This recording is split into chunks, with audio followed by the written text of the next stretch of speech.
Going live in 27, 25.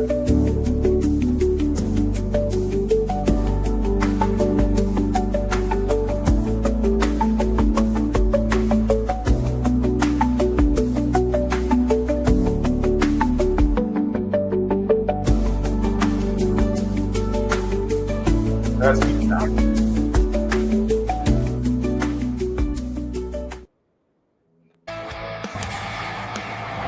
Welcome to Lethal Sales Live for the weekly podcast for car people who play to WIN. Nope. Here we go, and that's our new lead-in. So I thought I would blend in a little bit of the music, or in this case, rock and roll, as part of the podcast, being that clearly Larry is a music aficionado and a musician, if you didn't know. And unlike some of the other trainers in the industry, I was talking a little bit earlier on in the show about the virtual Elliot. Not to beat anyone up, but it was pretty funny to see the pump me up. What is it? The Helms and Franz Midgete trainer say that he now he can have an AI trainer in your showroom or something. And we were talking earlier about AI and an AI bot that I guess misbehaved a little bit. Rhonda, what was the deal with that one? I would say that, yeah. So what happened? I'm just curious. I know AI is the magic bullet, but go ahead. Yeah. What was the story? Recording in progress. This I have it on my timeline here. Let me look it up. Yeah. This AI agent. Okay. In the company. Yep. Deleted the entire company database by accident. Deleted it by accident. By accident. Oops. Oops. Lied about it, covered it up, and then had to admit it. So they had to hold the virtual robot's feet to the fire and go, what happened to the data, dude? What's going on there? I mean, I can get that the thing is gonna make mistakes. Delete the thing, but then who taught this thing how to lie? Obviously not very well. Yeah, well, it's funny because there's all this movement around there, and that's why I was bringing up the virtual sales trainer. But at the end of the day, that AI is only as good as how it's programmed, and sometimes, like any other computer program, we know this never happens with other programs. It doesn't work. So at the end of the day, when you look at AI as a piece of technology, I know they had this problem a number of years ago now with a virtual. I think it was like a virtual Twitter account or a virtual Facebook account, and it got angry and it started like going crazy. It was like the bot that like got angry with everybody or something like that. And I guess that's a way not to keep your job. If you're an AI robot, you might want to not do that. Yeah, really, who fires an AI robot? Yeah, we just don't want you coming back. Here's your virtual lunchbox. Go away. Use a delete key. Yeah, right. Bye-bye, robot. You're fired. I'm actually working on one right now, as a matter of fact. Oh, yeah? Virtual robot or a firing robot? Well, an AI application. Oh, okay. Yeah, I got approached. Fire the robot? I got approached by a training company that I won't name, but they not only don't know how to sell the training, then they said, oh, you're not going to get the training. You're going to get an AI version of the trainer. I said, okay, so I'm paying money for like someone else who isn't the person to tell me how to do things. Nice. And I was like, what are you doing? Ask the bot if you can hire them yourself. It was just funny. IP address. It was just funny because I get approached because I do a podcast to promote certain products and services all the time. And I was like, okay, so A, you don't really know how to sell the training. B, I'm not really getting training because it's not the person anymore. It's a bot that might be the person. And C, you can't answer questions. I was like, oh, okay. It was kind of interesting. Just remember, if you're asking the bot, don't ask for its phone number. You ask for its IP address. Or you go, oh, that doesn't work. Can you give me another objection handling technique? Well, that's what I was taught how to do. Oh, okay. Ask them what color eyes they have. Yeah. Now here it is. A coding platform goes rogue during code freeze and deletes the entire company database. This is in chat. Replit CEO apologizes after AI engine said it made a catastrophic error in judgment. I love it. And then it lied about it. And then Not well. tried to Blame cover somebody it up. else. Yeah. That's that bot over there. It was my programmer's fault. Which programmer made the error that created the problem? Well, speaking of technology titans, it looks like Tesla's profit margin is down 17%. So we'll see when the rebates show up, I guess. Maybe checkered flag sales event or big balloons with a robot balloon or something. Rocket ships. Mr. Larry, so we were talking a little bit about a virtual trainer version of a trainer that is trying to train people, but it's a bot, not the trainer. And bots that make mistakes. A glimpse into your future. I guess that would be the reverse of Wendy's show. That would be the inhuman side of AI. Yeah, right. Yeah, well, there's an article on this chat, and it was kind of funny because the bot, Rhonda said, not only did the bot erase the entire database of the company, then it wouldn't take responsibility for the error that it made. Which is hilarious. I mean, who programs these things? The guy in the back room somewhere. Well, I was at a conference. I didn't do that. Well, I was at a conference yesterday. There was a bunch of AI companies presenting looking for funding. And one of them was like the most bizarre thing I've ever heard of. So it's like a dragon support animal for kids. So you give them money. They send you a real physical dragon egg that like glows or something. And then once it hatches, it becomes a virtual dragon using apps and like wearable headsets. So the kid can get support questions answered about how to live their life.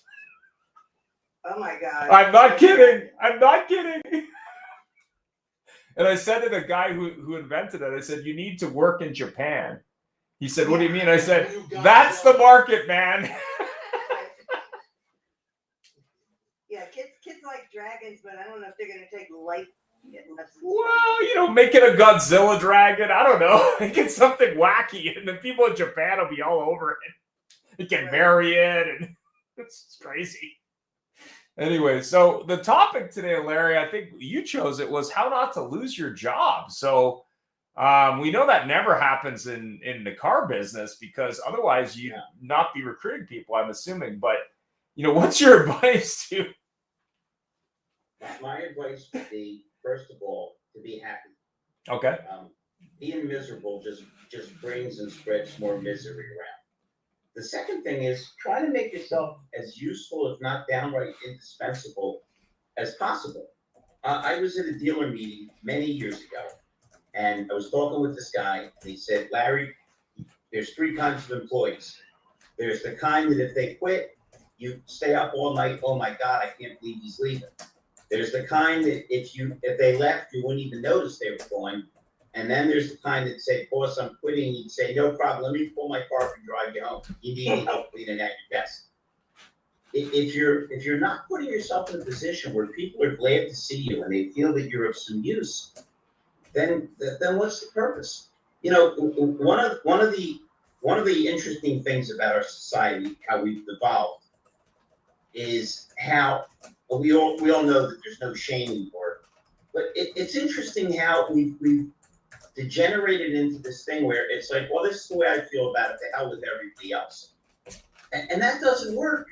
If you don't tie in with the people around you and make yourself feel a part of things, or better yet, make them feel part of things, I think that alienation can lead to people not being in your corner, and to your employer or anybody you're working with or for saying, I really don't like this guy. It just doesn't make any sense. I think being pleasant and being useful and or indispensable is a good way to keep your job. And what about Ozzy? I hear he's no longer with us. Well, The Master of Darkness has left the building. well, he got his last hurrah though. God bless him. They sure did. They set up that giant thing where in Birmingham, the town that they 2 weeks ago. 2 Yeah. weeks ago. It was 2 weeks ago. Wow. Yeah. He called that exit stage right. No kidding. He's one of these examples. There's about 100,000 things you can learn from him.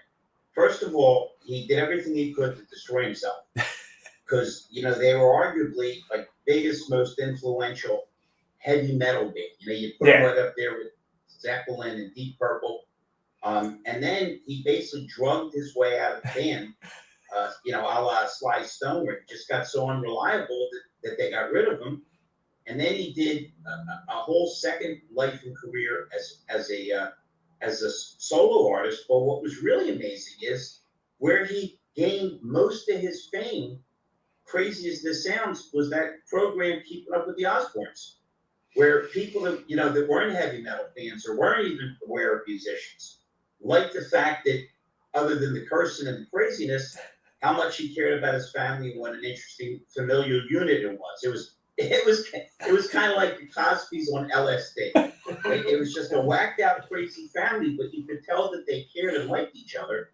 And look how that propelled him to being so mainstream, right? You all remember, and you've seen the clips of it, where he came to a gathering in Washington, and George Bush singled him out, and he got like the biggest ovation of anybody in the room, including the other politicians. So pretty interesting situation, and how he achieved fame, how he re-achieved fame, and how the networks and being on that show drove him way farther in terms of being popular, which I guess dives right back into, and now it's much more acute, how important it is to expose yourself to the biggest possible audience, and the power of media, not to mention social media. Yeah, I mean, when you look at the Bat, A weird life. yeah, So his at the time, his lead guitarist, Randy Rhoads, who was unbelievable. Yep. Unbelievable. Another Stevie Ray Vaughan type level. Yeah. Yep. I remember. They stopped, they were on the road in a motorhome, and they stopped, I think it was in Indiana or some kind of rural place like that. And I guess the property they stopped at, the guy had a plane and was They decided they would drive. Yeah, which was kind of unfortunate. So they were doing joyrides, and they were buzzing the bus. And on one of the buzzes, the wheels hit the top of the bus, and the plane crashed into the barn. Yeah, he was killed. Killed everybody in it. Yeah. Well, yeah, I mean, and how far did he come from that whole Bat fiasco back in the early days, where like supposedly didn't even happen? But it wasn't a fiasco. Listen, these things propel these people to be even more famous. The rumors of Keith Richards having his blood changed. He never has damn blood changed, but these things build up the fame if you're that kind of person. If your whole thing is predicated upon being crazy doesn't hurt. But hey, Ian, what year was that? What did he rip up? He bite a head? I think that was the 80s, wasn't it? Like early 80s. It's definitely. I mean, I remember that. I remember that. That's when this guy was too bizarre for me. He was like, this guy's eating, and so it had to be the 80s. Yeah, I think it was the 80s, and I think the whole story was, it was like, oh, he had to get rabies shots because someone threw a bat on the stage, and then he peeled the head off it or something, and then they were worried he got rabies because they weren't sure, and he's like, oh, we shouldn't share that, and they're like, oh, of course you want to share that because you're like the Bridge of Darkness or whatever. So it was kind of funny. It was almost like who's the guy?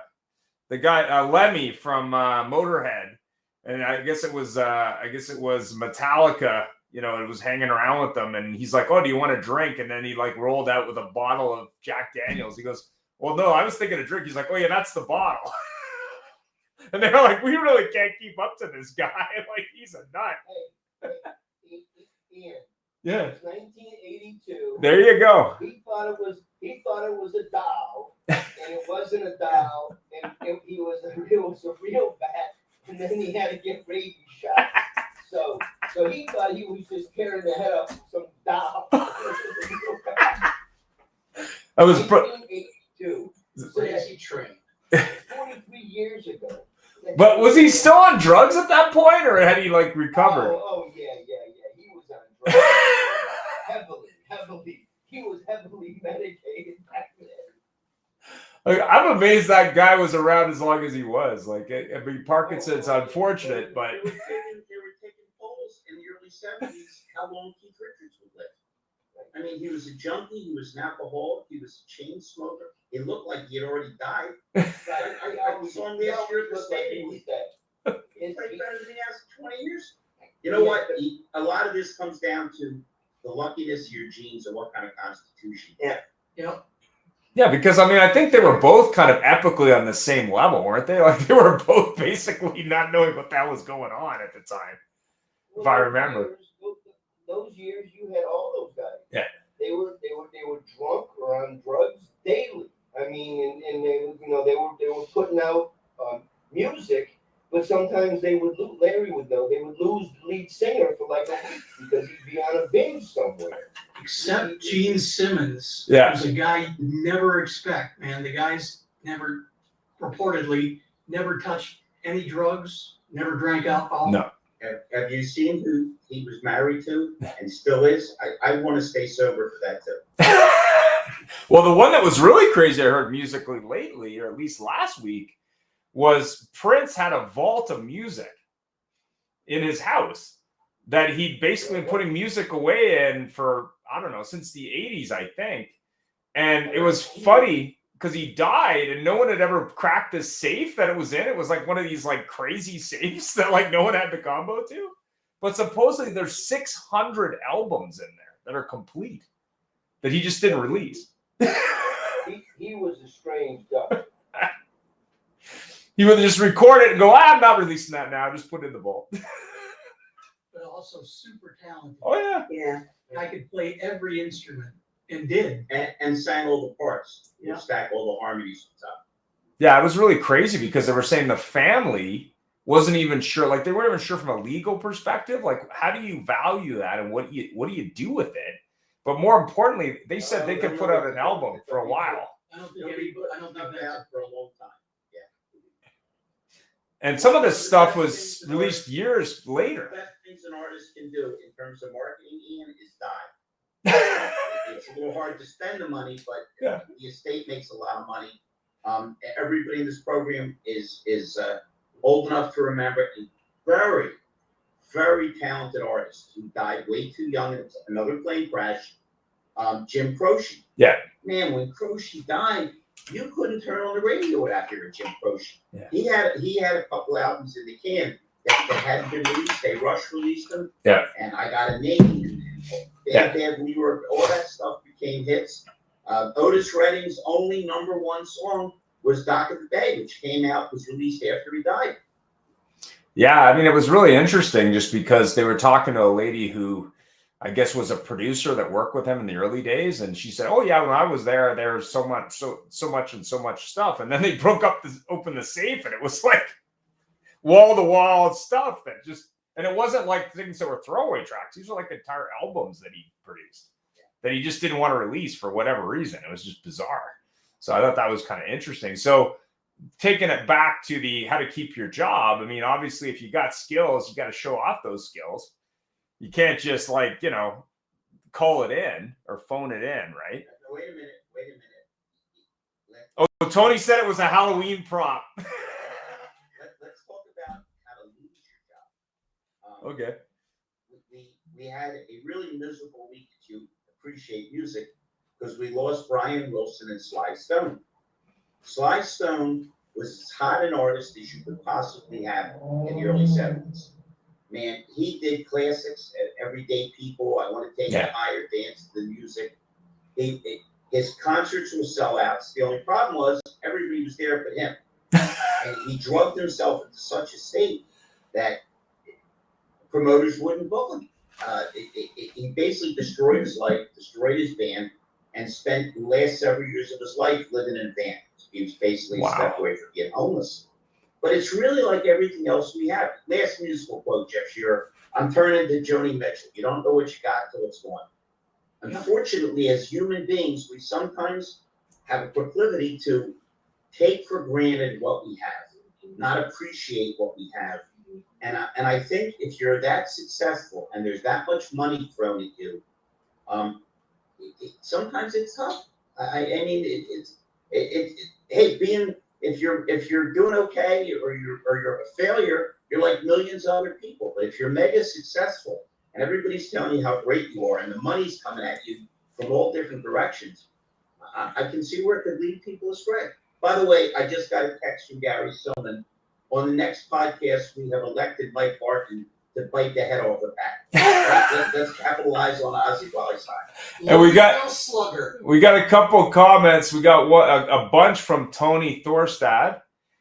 He said Randy Rhoads great. Randy was a classically trained, and he said he commented on the bat. It was supposed to be a Halloween prop.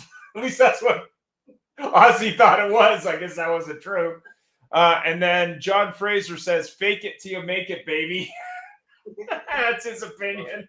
Oh, by the way, Russell Hill is on vacation with his family.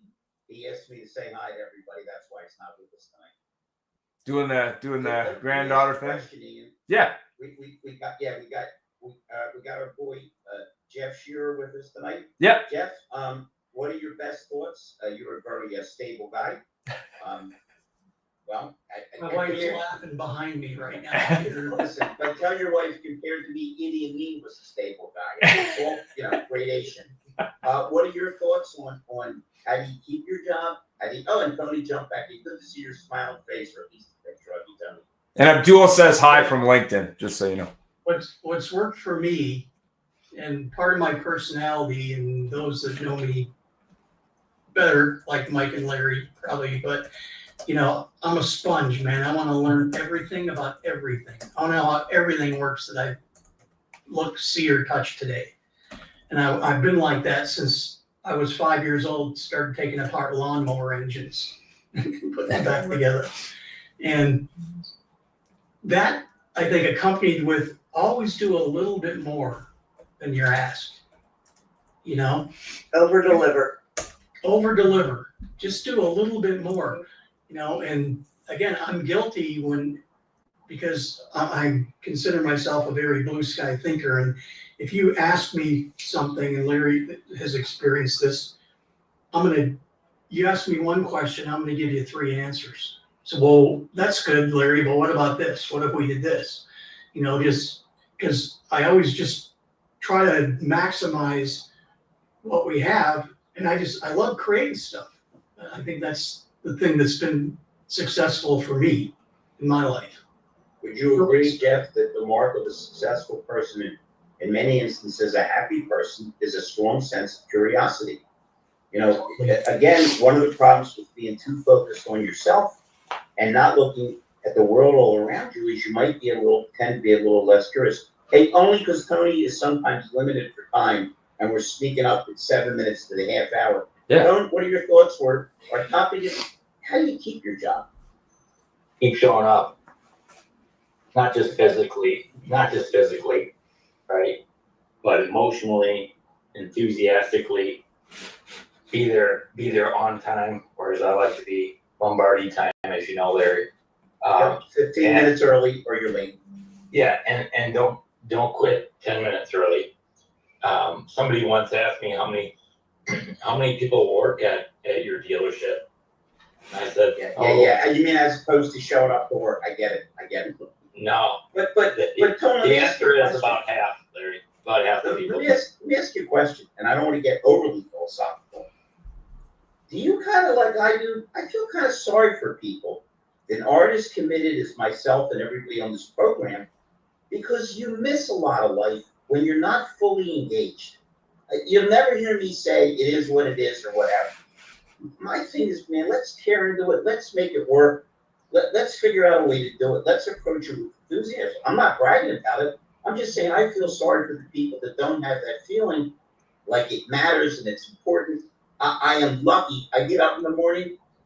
I can't wait to make calls, to get to work, to talk to people, because it's exciting to me.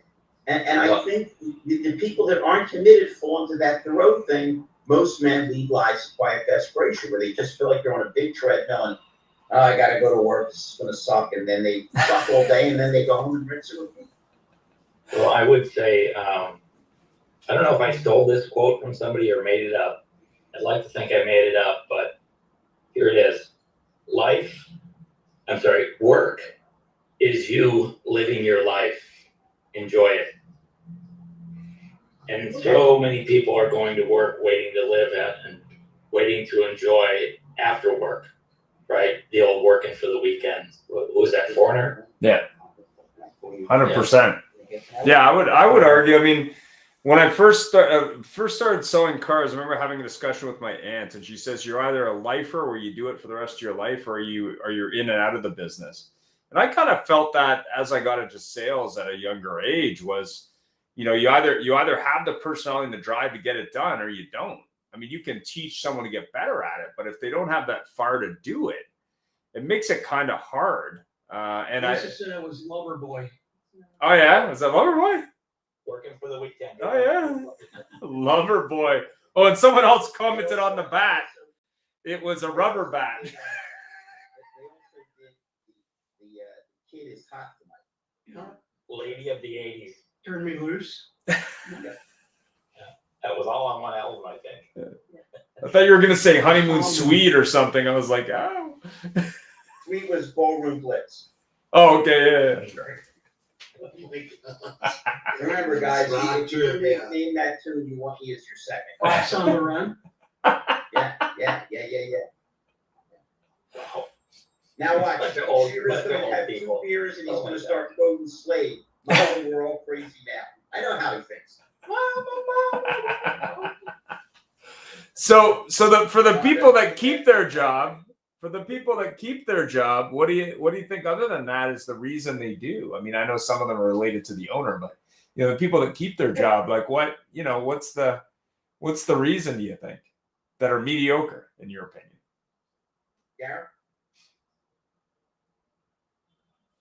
The industry is a resilient industry, but we went through years where average was allowed. And when you allow average to be okay, and you're creating an environment that's not going to thrive. And I think we talked last week of everybody getting a trophy. And keeping people on the floor that can't sell 10 cars in a month, they're hurting you. And so whose fault is it?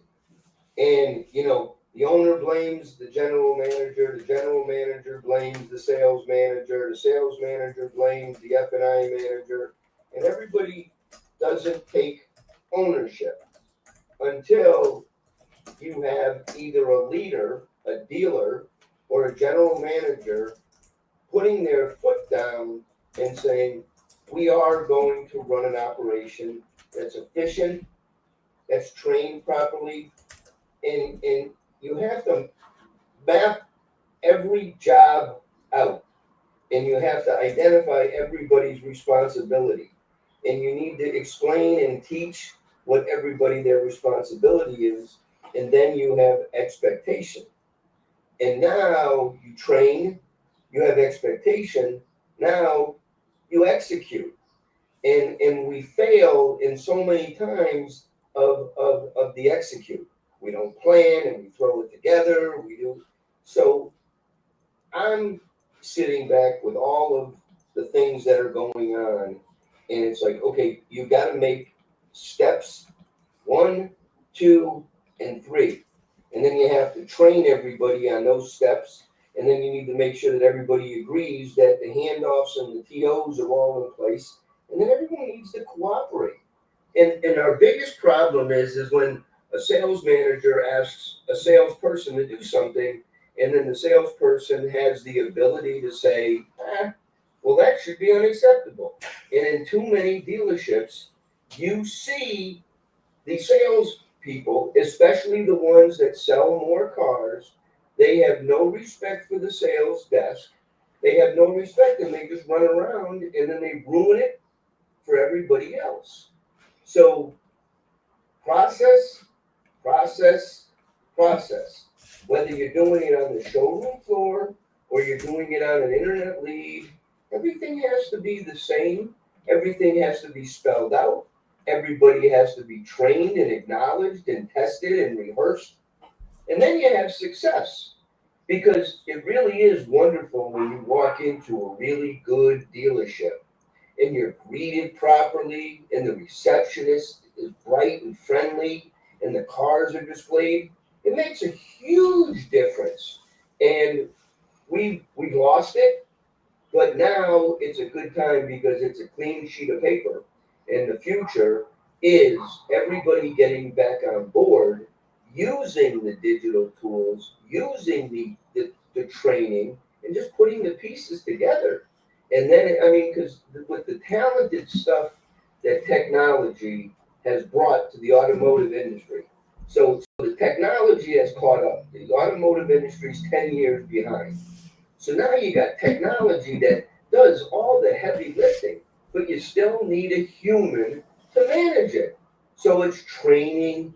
AI is not a dirty word. Process input. So it's good news because it seems that the horizon is dealerships now know more than ever that they need first party leads. They need to build their people up themselves. They need to train their salespeople and have solid, polished young men, old men, young women, ethnic. They need to have proper people that know how to handle a salesperson's role. Build them on social media, on their platforms, because people like Mike. So your people that are working in the dealerships are going to attract tons of people that like them. The four-wheel drive guys that are off-roading this weekend, the clubs, the people who do these things. That's where our world has gone to. You Google on a morning what's going on, and then people say, well, we're meeting here or we're doing this. And that's where you want to be. And I see that if dealers utilize, they all have to redo their websites. Their websites are old. Yep. They don't work. They're all run by the OEMs, and they need to have websites that allow good technology to come in and out through seamlessly so the transaction can happen wherever the customer chooses. Let them do it. Gary, I think it's more elemental than websites. I think it's people. I think if you don't have people, if you don't have the managers setting standards and setting guardrails, you're done. I mean, listen, I love it because wherever I go in the country, they need me because they need training. Because they have 2 or 3 people on the floor filling a desk that's not collecting any money, and you go in and you either get people. No, I'm not talking so much from my perspective. I'm just saying, let's listen. You're 50, you're 40, you're 60. You smoke, you drink, you don't exercise. You're not going to have a successful health pattern. How can we still have dealerships where there's not some kind of training? And I don't mean perfunctory reading off a sheet. How can we not still be doing role playing? How can we still not have a little internal walk around contest? How can we not have sales service meetings where we integrate the disparate parts of the dealership that don't seem to click? Hey, that was rhetorical. I don't need an answer. I don't want to leave my boy Mike Martin out, particularly since he's working up to biting the head off the backwards. We had a comment too I from love that Louisville slugger wood. we had a comment from LinkedIn from John Fraser. Mediocre leadership. The speed of the team is the speed of the leader. If mediocre employees are tolerated and allowed to stay, that means you have a mediocre leadership or no leadership at all. That was pretty Right. good. Hold on. But hold on, does everybody know who John Fraser is? He's one of the most dynamic service leaders you'll ever meet. I've worked with John on numerous occasions. He's not one of these guys. Jeff, you got to be as tired as I am of seeing people put things on LinkedIn and Facebook about culture and what they do, and they don't do a damn thing. They're just spouting off, little. Oh, here's what I do. Frazier lives it. This guy's head is completely in the game. He does what he says he's going to do. The guy's all there. So in his instance, there's a classic example of somebody that lays it down and actually follows up with it. Ian, what do you think? And then let's hear Rhonda's. Yeah, Rhonda's thing. Like I see these posts, not to beat up dealers by any stretch, but I see these posts. They're posing with the big check, like at Happy Gilmore. They're posing with the barbecue. Oh, look what we're doing for our team. We're having a barbecue. Or they're posting with the WWF belt lookalike contest thing, or whatever the hell that is. What about talking about your customers? What about talking about how your staff actually care, and maybe have an example of how that looks in reality? I mean, there's one guy, I think he does bow ties and Benzes or something, and he's taken it by the lead and say, hey, let's videotape the process. Let's show people what we're doing. Andy Elliott alert. We were talking about him earlier. He's got an AI training bot. It's him like pump me up like in Hounds and Franz land. But yeah, I mean, at the end of the day, it's. Hold on, I gotta ask Jeff Shearer a question. Jeff, because you're the expert, is it possible? Has AI evolved enough to make a bot as actually annoying as Andy Elliott is? Supposedly. Yeah, he's it. Why you'd want to replicate that, I don't know. After all this time, he is AI. Come on, it's the Elliott Army, don't you know? You just got to be 5'5" and look like you're wide. Rhonda, I understand you have an extremely stressful situation because you work for someone who's a complete lunatic. So tell us what you do to maintain your job. Yeah, I don't know. Yeah. Tell me, Larry. Well, I've been reading all these great stories. Oh, whoa. She just said, tell me, Larry, so I'm going to tell you before she continues. I don't have to tell Rhonda or suggest Rhonda do anything. She's always 2 steps ahead of me. Her head's always in the game, and it's always clear, and this goes for anybody that's had any contact with Rhonda. She cares. If you don't care about what you're doing, I think that bleeds through into everything you do. So in your case, because she doesn't just work with me, she's eventually, within 12 months, she's only going to be working for me, but she has other clients. And I bet you all her clients tell you the same thing about her. She cares about what she's doing, and she's all in. Go ahead, Rhonda. I didn't mean to interrupt, but that's Nothing to say that. Yeah. I've been reading all these stories about actors who get into their part so much they become the character. Yeah. And I actually in awe and jealous of people who are able to do that. And I think that being really good at your job means that you're in there 100%. You become, and you don't even think about that part. That's who you are. Is this like when Robert De Niro played part of the proctologist and therefore? No. No. Nice try. No. No. I think she was thinking Daniel Day-Lewis and like Lincoln or something, but go ahead. Or my left foot where he played the paralyzed. Yeah. Oh, yeah. I'm thinking of Humphrey Bogart, but that's okay. Yeah, that's fine. I'm too young. Yeah. Hey, we remember him. We remember Lauren Bacall. Mm-hmm. We remember how understated he was in Casablanca. He played a tough guy. Once again, there's that care word. He played a tough guy that cared a little bit. Right. Well, I just think that kind of commitment to the work that you're doing, where you can become that person, is really important. I think if you do that, you've got a job for life. But you got to be, what Rhonda is saying, if you don't mind me extrapolating, is you have to be smart enough and disciplined enough to find something you like to do. Mm-hmm. Because if you feel like you don't enjoy what you're doing, you're building up a natural resentment to your own life and your own means of survival. And guys, it's not always easy. I bet you everybody in this panel has tried something it didn't quite work and had to maneuver a bit till they found what they really liked to do. Yeah, I mean, I remember trying out the life insurance game many years ago and realizing that was not going to be my career. Just wasn't something I wanted to talk to people about. Nothing wrong with it, but it's like didn't want to go into people's houses and talk to them about death. It wasn't my thing. I don't know why. Those guys have got all the money though. Oh yeah. So let's talk about what happens when your husband dies and what's going to happen here. I want to bring up 4 things Yeah. we as humans control. Yeah. Just one thing, Mike, before you start. Your rationale of a Louisville Slugger versus a actual bat, I kind of think he was safer biting into the soft neck of a bat than you biting into a wooden bat. I was just mentioning that because Gary Silman's been concerned about your mental health. No, he ought to be concerned about my dental health after I bite into that. But go ahead, Mike.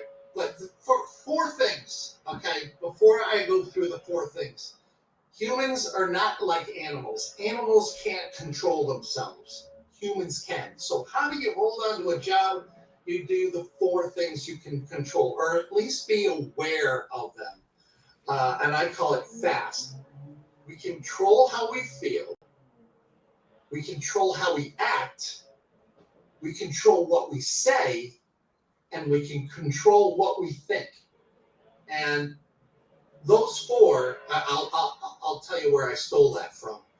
T.M. Hyman. All right, he's a coach on Clubhouse, but I organized them into FAST. It's Mike, I got it. I'll let you finish, but let me play counterpoint to that. And that dials into how do you keep your job? Because while Michael correctly pointed out T.M. Hyman's point, you can control those 4 things, but that doesn't mean we actually do it. Look how many people have lost jobs, lost relationships, set themselves back because they knew better, but they still did it. They knew they shouldn't have said it, but they still said it. Yeah, they knew they had to make the calls, but they didn't. They were told that they need to make 10 calls, 10 points of contact, and they didn't. And managers know that. But at the same time, a little higher up, that's the decision they made. And whether it's a lack of discipline or what, but that should have been sussed out in the hiring process. Mike, how about flat out stupidity? The guy, the CEO that just got fired from the Coldplay incident. Yeah. You're hot for her. She's hot for you. Find a motel. No, they go to an arena where there's 22 million. Didn't have to be on the cam. What happens if somebody they work with or somebody knows them and says, "Oh, hey, nice to see you. Is this your wife?" Again, The woman sitting right next to them, Larry, worked with them. She knew what was going on. That's why she had that cat that ate the canary look on her face when she was the only one left. But you're missing the elephant in the room there, Larry.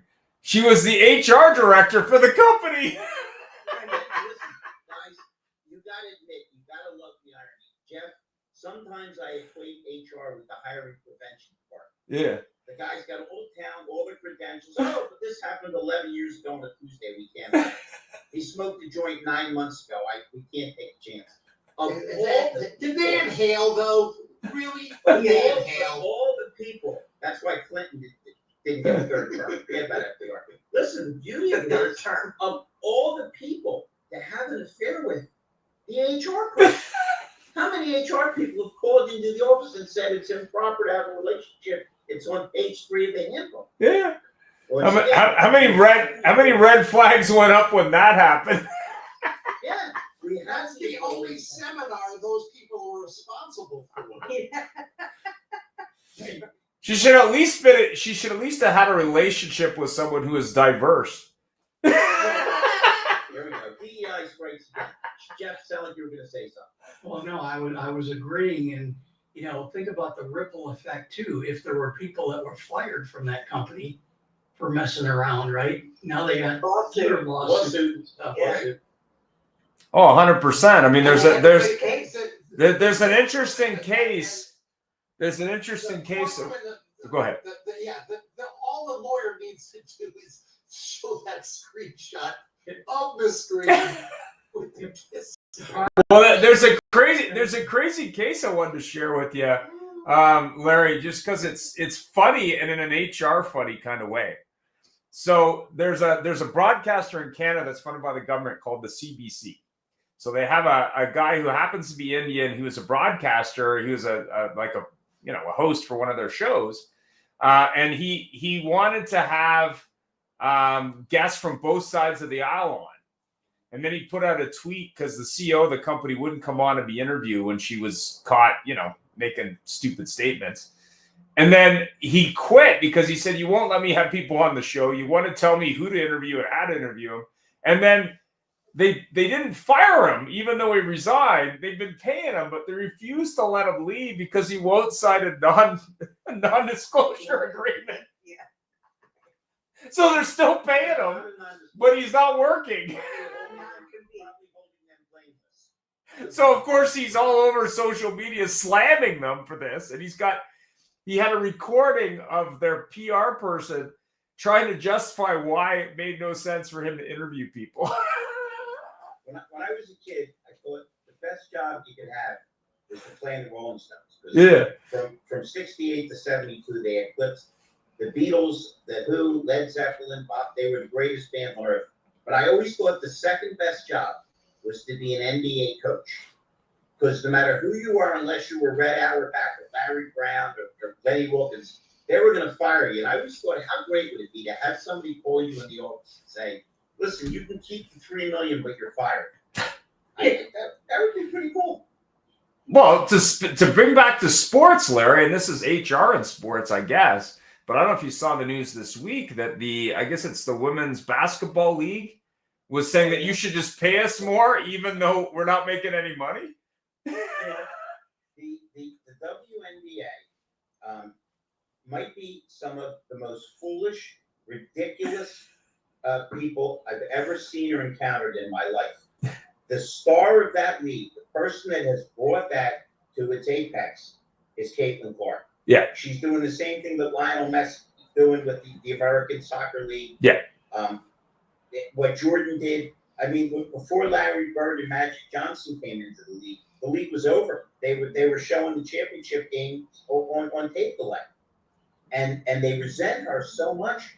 How do you resent somebody that's filling up the arena and raising everybody's level of pay and traffic? So my sympathy is a little tempered, with them because they're not smart enough to understand who the Golden Goose is in that situation. Yeah, I just thought it was interesting, but Stephen Colbert, right? Job, okay. Everybody's saying this is, a horrible political move and comedy is dead, not that he's funny. But nobody's talking about the fact that his show loses $40 million every year. And that, that it's quite possible that the network decided not to lose $40 million every year. Well, they pay him 15 to 20 million just to do the show. Yeah, well, they still lose $20 million every year. But that's what was crazy about that basketball thing. It was like, okay, do you not understand that we need to make money to pay you? If we don't make money, we can't pay you more. And the same is true with Colbert. If you're losing 40, then why don't we start paying you when we make some money? Yeah. We can take 20 million right off the budget. Just don't pay you anything. Get someone else. Michael Jordan bought flack. Yeah. From liberals. Yeah. Because he wouldn't come out and endorse Democrats and liberals and African Americans tend to skew Democratic. And his answer was, Republicans buy sneakers too. So it may be idealistically he wasn't on the plane of a Muhammad Ali, but at least from a pragmatic business standpoint, it made sense. If Colbert's show was profitable, then you would have to say there's something else going on here that makes sense. But when a show is losing that kind of money, to even begin to discuss any other thing is the net result of DEI and the infantilization of a whole country. We think like children. We stamp our feet. and just say the dumbest possible things because we've lost the ability to be rational adults. Yeah, we got a This comment. guy- We got a comment on that, Larry. Go ahead. What's that? Just because the network's polluted late night with politics doesn't mean that comedy is dead. No. Comedy's not dead. Yeah. 10 o'clock, turn on Greg Gutfeld. Yeah. He's funny and his guests are funny. But And- all Gutfeld did came on was Fox skews Yeah. conservative. They do have Yeah. liberals on just Carter. But if all they did was skew Democrats every night, even I think they're funny, I would stop watching it. The reason comedy works is it's irreverent. It pokes its finger in everybody's eye. Oh yeah. Okay, if you remember Saturday Night Live, man, they skewered, right? If Chevy Chase doing the Gerald Ford thing where he fell down. Yeah. But they would go after a liberal just as much. Funny is when you can torture everybody, you're self-deprecating yourself, and it makes sense. But his show is so heavily skewered anti-conservative that if you were conservative like me, you really didn't want to watch it. Yeah, you gotta fight both sides. You gotta fight both sides. How You gotta. about Dave Chappelle? Yeah. Dave Chappelle will torture anybody. Well, that's the great thing about Dave Chappelle is he's a comedian. He's not a like, okay, whatever's funny's funny. It's not about left or right or wrong. And I think that's the problem with these late night shows that used to be somewhat interesting because you could tell they were having a good time. Like go back to Johnny Carson or other shows. I mean, they were having a good time because they were having a good time. Yeah. Ian, you just added to our list. How do you keep your job? You keep your eye on the fact, why do you have a job? If you're a server at a restaurant, your job is to, if they ordered something spicy, is to run over with a second drink before they need it. Okay? If you're a service writer, it's to walk people around the car and say, hey, you don't have to do it, but I'm trying to keep you safe in mind. And if you're doing a job that requires a tremendous amount of money to structure it. His show, they said he had like 100 or 200 staffers, which is mind-blowing. What? You have to understand that your primary purpose is to make money so the sponsors will sponsor the show and the network will make money. But I think he kind of lost sight and let his political views get in the idea. Now, listen, I'm sure, I don't think there's anybody that will doubt the master of that was Johnny Carson. Yeah. He is the GOAT. David Letterman was good. He was it. I'm sure he had political thoughts. I'm sure he did. I'm sure he skewed liberal or conservative, but he didn't stick it in your face. And he would torture everybody, consistently. So one of the ways to keep your job is to remember what your job is, what your purpose is. Because I think once you lose sight of that, you're in trouble. Do we all agree on this panel? We hate it because we're all revolving around the car industry. But a lot of salespeople have forgotten that their job is to keep their customers happy. And a lot of managers have forgotten their job is to keep their salespeople happy, so they'll keep their customers happy. Well, not only that, they got to have fun. Like the customer's buying a car, it's a big purchase, but it should be a fun purchase. It shouldn't be all about it's 50 cents more a month or whatever. It shouldn't be all about, you got to walk through this process. You got to have fun with people. And I mean, that's what got me interested in the car business when I first started, and still today. You can make it entertaining, you can make it fun, and you can make it, I guess, serious if you have to be, if you're dealing with an accountant or something. But I think what's happened to comedy, and I think he's a classic example of that, he's just not funny because there's no risk. There's no risk there. I mean, Chappelle is funny because he takes risk. I mean, it's a calculated risk, I'm sure, but he's having fun with it. People get mad at him. Right. Yeah. The funny part about Stephen Colbert, in my mind, is he was the host of a totally pro-Republican show on Comedy Central. Yeah. Just before he got this job, so he went from one end to the other, and he couldn't find the comedy in the between. I mean, Michael, the person that most Republicans, most conservatives point to, is Ronald Reagan. Reagan was a staunch Democrat for decades before he turned Republican. One of the nice things about being human is we have the ability to change. We have the ability to change our ideas, our thoughts. Right? But the old expression, I believe, is if you're not a liberal when you're young, you have no heart. And if you're not a conservative when you're older, you have no brain. We're supposed to evolve. We're supposed to change. We're supposed to be rebellious at certain parts of our life. And at certain parts, we're supposed to kind of tisk when we see young people doing the same rebellious things that we did.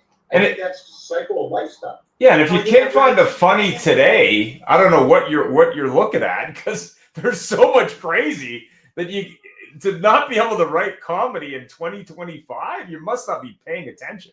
Right. Like, how can you not write comedy? Reagan said that he didn't leave the Democratic Party. The Democratic Party left him. Yeah. So it wasn't that he pivoted, and he was absolutely right, because I mean, I found myself in the same situation after 40 some years, actually working for the Democrats, thinking, who are these people now? I have no relationship with them anymore. Exactly.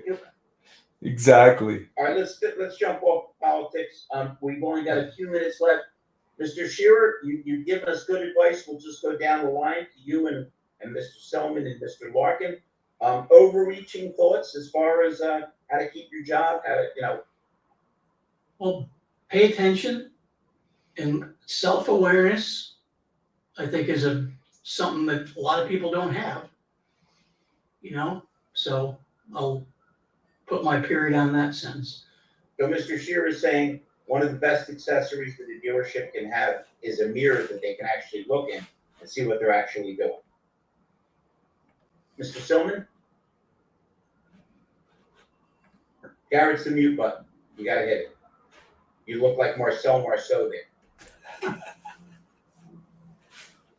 You're still muted. Okay, Hey. There you go. here I am. I lost my train of thought. Do your job, execute your job. Oh no. If somebody tells you no, you question it. I mean, it's a day today. You got a cell phone in your hand. You have Google. You have Chat GPT. Question everything. Find things that make you happy and grow. And the better you are at something, the better it is. And it's learning new skills. And there's plenty of everybody's learning new skills today. Old people are learning AI. New people are learning how to talk to people again. Yep. And it's back to the basics. If you're a salesperson and you're selling cars, you need to be the best at doing that. So you need to know your product. If you're a sales manager, you need to know how to coach your salespeople, and it on and on and on. So the title that you have, you need to fulfill the job that you're responsible for in the dealership. And you do that, and you'll be a team player, and you'll grow because people want to work with people they like that work together. Now let's jump to the guy that thinks a Louisville Slugger is dental floss. You all right? I would say that in closing, check your attitude. Attitude is everything, and it's either good or bad, and you decide. But check your attitude as an individual human being and say, how's my attitude? And if it's bad, you can change it like that. And it's not being, like Jeff said, self-aware, but the four things you control: the facts, feel, act, say, think. Rhonda, I have some thoughts, but what is your final thought on this? I just think you need to be committed to what you're doing. Yep. It's that simple. The only other thing I would add to that, is you're all 100% right, is an attitude of gratitude. 100%. I'm going to close with this because it's absolutely true, and it absolutely happened today. A while back, I had the absolute pleasure of meeting Jeff Shearer and his son. And I don't think I'm exaggerating when I said Jeff and his son have become friends for life. We always like talking to each other, seeing each other anytime we could be in the same area. We did. You remember how much fun we had with him in Vegas. Yep. And Mr. Shearer, because he took a liking to me and I guess thought I had some potential, turned me on to an aspect of his business, which has grown. And anytime I do anything with any of his people, my first thought is to call call him and thank him because I'm grateful that he did it. And today, a guy that he introduced me to that's getting me work got me more work, and I called Jeff to thank him, and I called the guy that he gave me to thank. I think if you make it clear to people, boy, am I glad you're here. Boy, do I appreciate what you're doing. And I mean, really mean it rather than a lip service. I don't think it's that difficult. I think we'll all agree, and as a recruiter, I can assure you that it's a weird job market out there. There's a lot of people, and particularly after COVID, that don't want to work.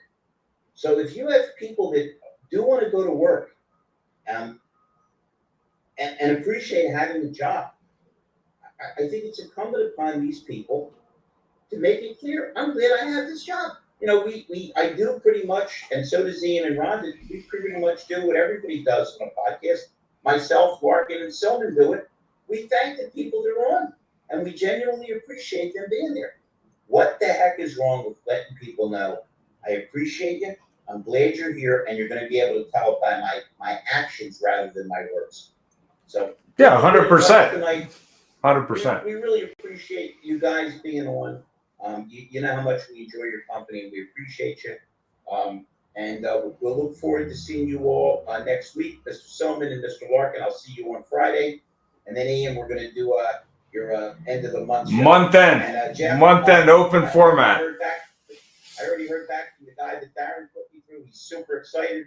Looks like we're going to do something in August. So, again, thank you kindly, my friend. Much appreciated. And to add to that, Larry, I mean, I had Barry Jordan, who's a buddy of mine, runs a Ford store here in the local market. And he was talking about when he hires people or when people are hired at the store that he runs, he spends the time to not only get to know them and their family, but also to take them out to a meal before he hires them to see how they're going to behave. And he's had a really good track record with that, because he says if they can't behave well to the wait staff at the restaurant before he hires them, how are they going to perform with his customers in the store? And I thought that was a great takeaway, and it's something I hadn't heard before.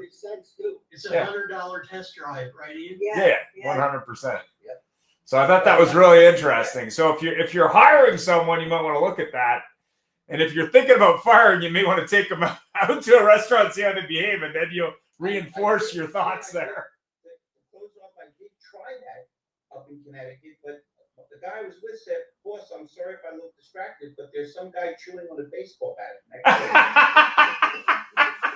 There's no video evidence of that, right? That's what you think. Cameras everywhere, Mark. Guys, stay healthy. Take care of yourself. Thank you, everyone. Look Thanks. forward to seeing you all soon. Thank you so much. Ciao.